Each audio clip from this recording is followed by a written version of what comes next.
Everybody in the world blind. Please, Lord, give me a sign, a sign.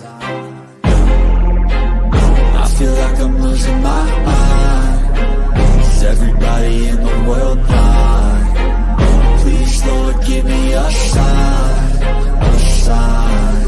I wanna be the greatest. Everybody on the fake shit. I look around and feel like everybody is the fakest. I make this every day and I'm impatient, hoping one day I blow up from the basement. Statement, the top is so vacant. I don't hear shit that I think is amazing. Waiting for my day when I'm playing sold out shows for 1,000 faces. Hey, give me that crown, get in my way and to be put down. It ain't your place, all this my town. If I want that shit, then I'll get it right now. I'm losing it, the noose it fits. I'm losing shit, a stupid myth. You choose to live or choose to dip. You choose to fight or lose your grip and lose a gift. I feel like I'm losing my mind. Is everybody in the world blind? Please, Lord, give me a sign, a sign. I feel like I'm losing my mind. Is everybody in the world blind? Please, Lord, give me a sign, a sign. Yeah. There's no mercy in this world, just hunger-thirsty persons in different versions.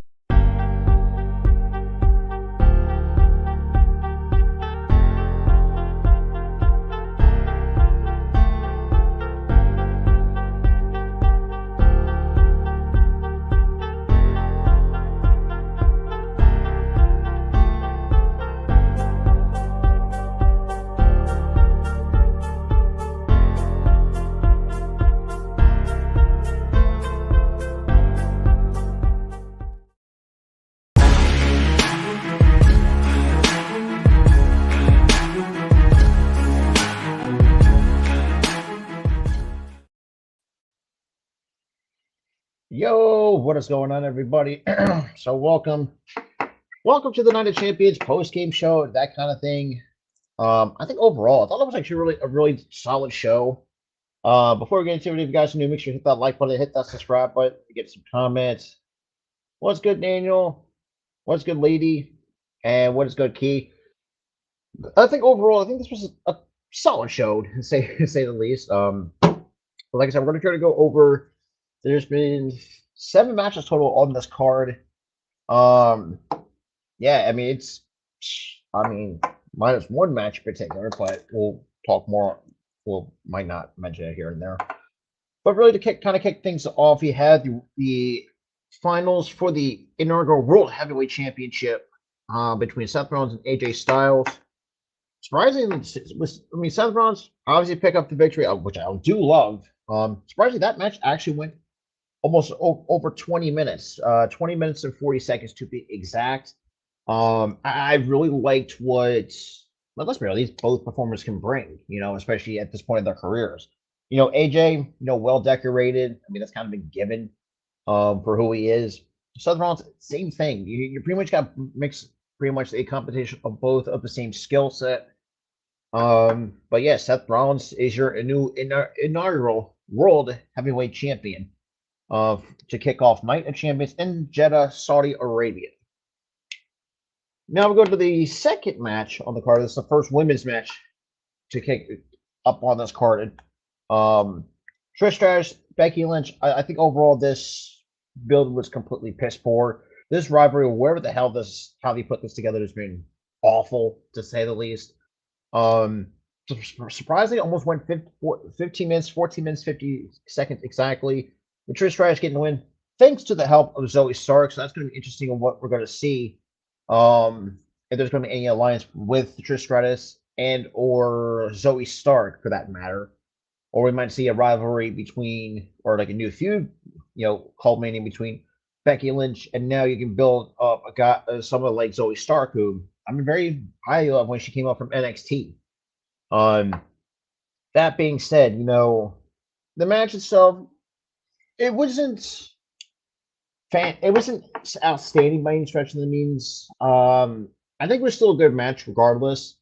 It's just, there's a lot of some bits and pieces I think could have been a lot better with it. In my honest opinion, anyways. I think this match in particular, going next down the card, even though this result was kind of obvious, of where we're at. You had Gunther and Mustafa Ali for the IC title. Um, obviously Gunther retaining. I mean, I don't see him dropping the belt anytime soon.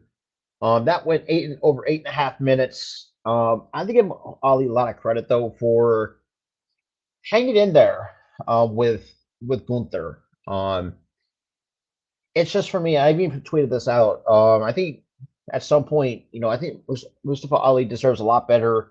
If he decides if he's going to be one of these part of these budget cuts, because let's be real, I think people really kind of tend to. I would say yes. I mean, Ali, yeah, you could say he's a glorified enhancement talent, but the dude's got a really nice skill set. I think any promotion can use for him.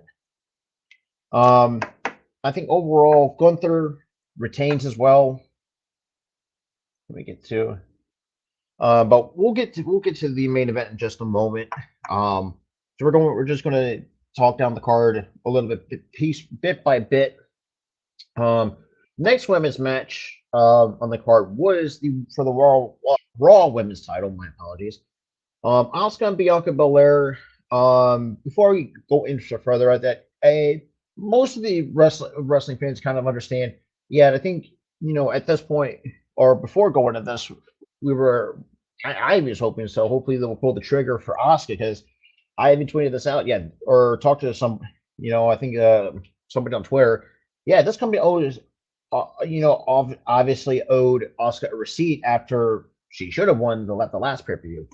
Regardless, Bianca Belair and Asuka, I thought they actually really killed it though. Went 15 minutes, but the ending, I really like how they did with the ending though. I thought it was very creative. Obviously Asuka missing the mist. A lot of Japanese, some of the all-time great Japanese wrestlers are known for.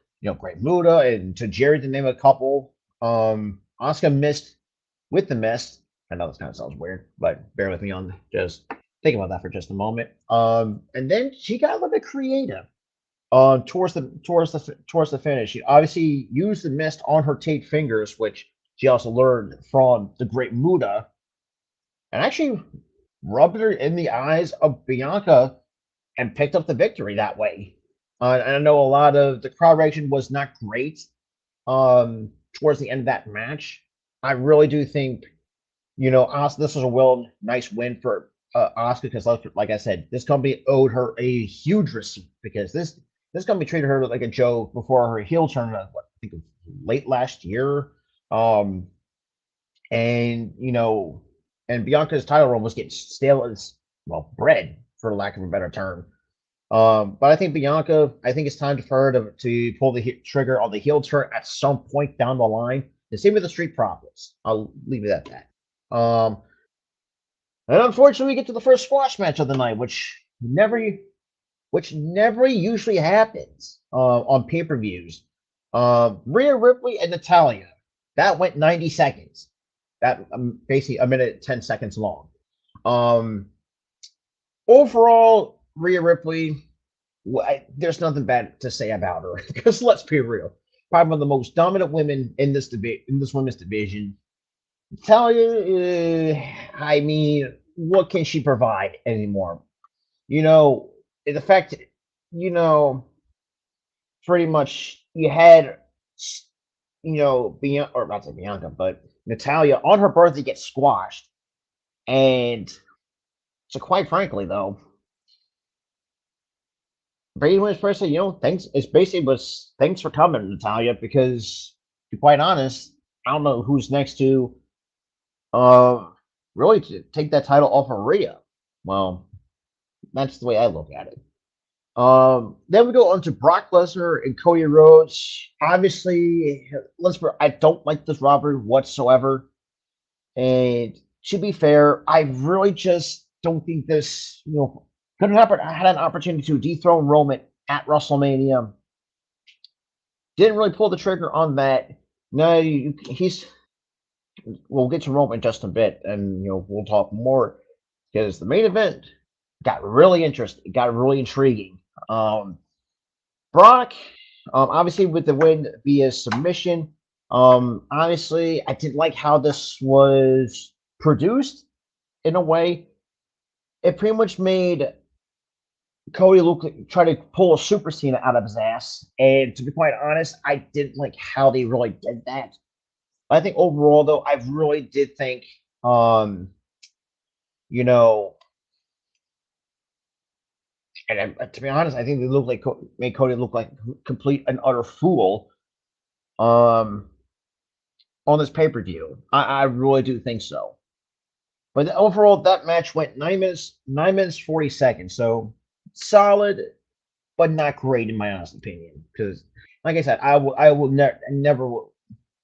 And we're gonna see this continue week by week on why Brock attacks Cody with no fucking explanation. It's fucking bullshit. I'm gonna leave it at that. Now, main event time. We had the undisputed tag team titles up on the line for between KO and Sami Zayn taking on Roman Reigns and Solo Sikoa. Obviously, Solo and Roman first time tagging with each other. Obviously, trying to deal with the KO and Sami problem. Sami gets a huge pop. And actually, comes out with the traditional Arab gear in Saudi Arabia. And obviously, the first time around, he was hesitant to go because obviously he's of Syrian descent. And I'll leave it at that. Don't want to go further into that. I think overall, it was a nice, fun match. Pretty much to have that as the main event. Roman, I mean, pretty much, it was just pretty much hard hitting on both sides. But this is where it gets interesting. With KO on the outside, decides to kind of really just bash Roman's head against onto the announce table and try to almost put him through a table. Out comes the Usos.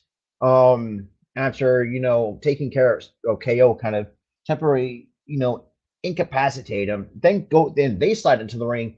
It's a three-way standoff with Sami Zayn right in the middle.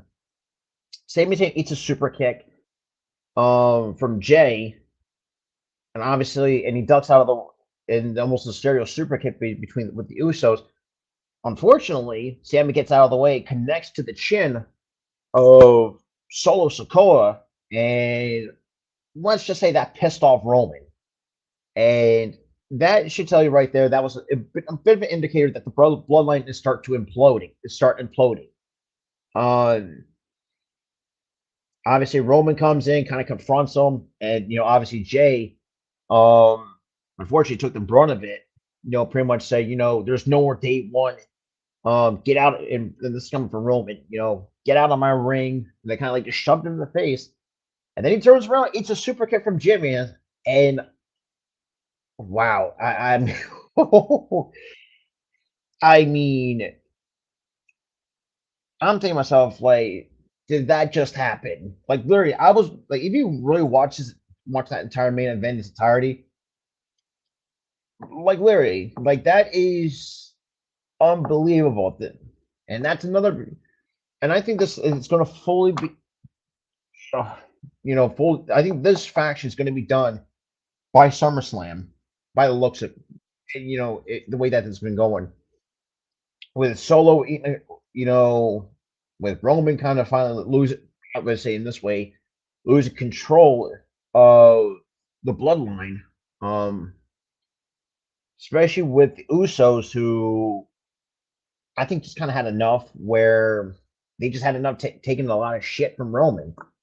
And I think overall, and obviously with KO and Sami pick up the win, and surprisingly, that match almost went 26 minutes and 25 seconds for that main event. So you had two out of the 7 matches went over 20 almost over 20 minutes. You had a couple 15-minute matches here and there, but the slowest match obviously was the SmackDown Women's Title. Like I said, that went 90 seconds. And thank you for coming, Natalia. I think overall it was a solid 8 show. And it's the fact that, even though I haven't really very much like the go home shows, before, some of the shows leading up to the go home show, because this one didn't really have much built to it going into Night of Champions. But I think overall, I like what I've seen just in terms of the talent that they put on.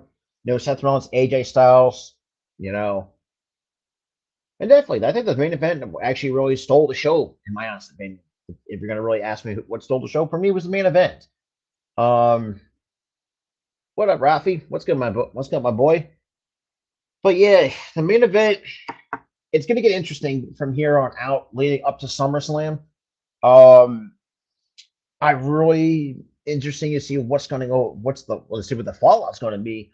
The fallout of Night of Champions, especially with the KO and Sami Zayn taking on the Bloodline, knowing that the Bloodline is starting to begin to implode. Um, Roman, like I said, is already losing control of the Bloodline. The Usos had enough of the bullshit that Roman was kind of giving them. Asuka finally getting the receipt that she's well deserved. Taking the belt off Bianca, because let's be real, like I said before, Bianca's title reigns was getting stale as bread. Gunther and Mustafa Ali, like I said, fun little match. I think it was actually a really good match for almost 9 minutes. It's just I don't like I say I don't hate Mustafa Ali, but like I said, I think he can do better elsewhere where he can actually have an opportunity to shine because it's obviously it's not working here on the main roster. And I think after the 205, he kind of like got lost in the shuffle and well, for lack of a better term, which just basically turned to it and became a jobber at this point. Rhea and Natalia, well, I didn't really well, I don't mind watching Rhea because she's always entertaining watching this women's division. But Natalia, it's kind of hard to watch her consistently because she does not provide any value whatsoever, at all, and that's saying something. And I don't like I said, I'm not really hating on her. It's just like she doesn't provide nothing to make any matches look good. That's all I'm saying. I think overall, I like this. I thought the show was really well done. But like I said, if it weren't for that squash match, and actually, I will nitpick a little bit. I think Rhea should have had a better opponent than Natalia. That's more deserving, or that's close to be a title contender. I think that match could have gone, 8, 9 minutes because usually most of the time, if you look in years past, that women's matches don't even last 5 goddamn minutes, and that's kind of saying something a little bit. That being said, I think Becky Lynch. I'm intrigued if they're going to really put or build a program with Zoe Stark and Becky Lynch because, like I said, I think Zoe Stark is going to be one phenomenal talent. I think is like I mean hits the rolling 360 or like rolling knee strike 360 or whatever. I don't know exactly what our finishers signature is called, but regardless, pretty much like I said, gave Trish the win. And and overall on this rivalry between Trish and Becky, it's not great. Like I said, it's so watered down to what Trish really was back. If you look back in the ruthless aggression era, like through the early to mid, I think mid 2000s, somewhere other like from like 02, let's say up to 05, 06, somewhere around that area. Like she hasn't really, don't get me wrong, I thought she was okay in the ring. But it's just this rivalry, it's just so watered down. It's not good, for lack of a better term. Like the build to this rivalry was just god awful. I just don't like that. And the way that how the Brock and Cody match finished, I didn't like that whatsoever. I think Cody should have tapped out the first time and get this done and over. But obviously, whoever produced that match had Cody pretty much pull Super Cena out of his ass, which let's be real. I think that's kind of should not have happened. But who am I to say? I'm not the one booking the matches or producing it, shall we say.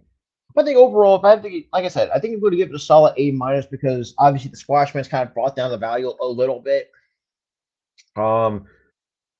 That's all I got. I mean, that's the only nitpick or my only gripe that I had with this pay-per-view.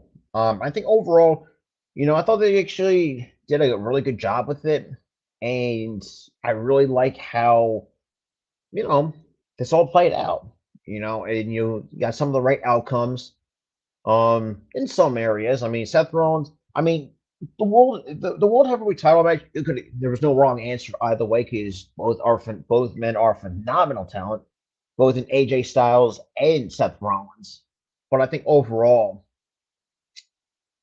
I just want to see better, follow ups, like better mid card matches. Is basically what I'm saying. Because outside of Gunther, the Gunther and Ali match was actually very nice, very solid match. Asuka and Bianca, another very solid match in terms of the women's division. And that's pretty much about it. And that Trish and Becky match, well, wasn't great, but it was okay. It was a fun little match. Just like I said, it wasn't my type of match I would have on a pay-per-view, in my honest opinion. But I think overall, I think this show was actually really good. I think if anyone wants the replay of it, I highly recommend you do so. Especially too, because I really like how the main event was really. I thought the main event was really well done and really, really well produced. That being said, Night of Champions. Now let's just say a good pay-per-view in the books for WWE because let's be real, it's just you're seeing that the company, like I've always, not just me, even DJ Storms, we talked about, or he talks about, this company's lazy in terms of, how they book shows, sometimes book pay-per-views, sometimes, a lot of times, sometimes it hurts, sometimes the part of the value of it. And I just think, they couldn't do better, or at least try to improve in the next upcoming pay-per-views. Obviously, this is kind of like the road to SummerSlam, which, like I said before, it's going to be what I would think is the end of the bloodline if whoever's the next step of and dethrone Roman, which should need to happen because he's already past 1,000 days. It's time to pull the trigger on it and move on. You have other people or other start or people waiting to have an opportunity at the title. And obviously that's kind of go back to what the comments that Seth Rollins made. I think when in one interview that pretty much Roman's kind of stealing a lot of opportunities away from potential competitors and let's be real, potential new champions in the company. Regardless, I really.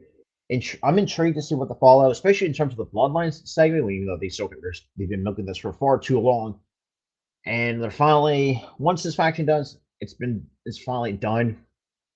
So I feel like it's kind of just run its course, shall we say?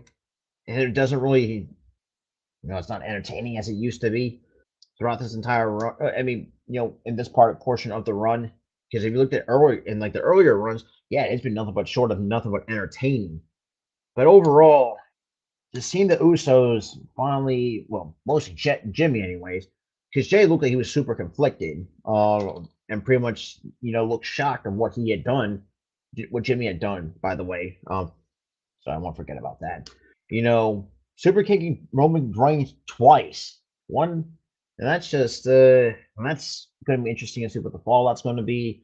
That's pretty, and not just that. If you look before the Raw before, or like Raw and SmackDown, pretty much the Usos say, "Oh, we're the tribal chief." Yeah, that for me, kind of. Well, I really don't watch Raw, but kind of giving me a bit of an indicator that, this Bloodline faction is going to be kaput.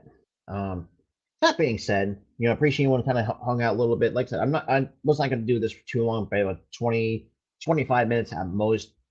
That being said, if you guys are new, make sure to hit that like button. What is up, Greg and John? Appreciate anyone who's coming in to the last part of the show. That being said, if you guys are new, make sure you hit the like button, hit that subscribe button. And that being said, have a great rest of your day.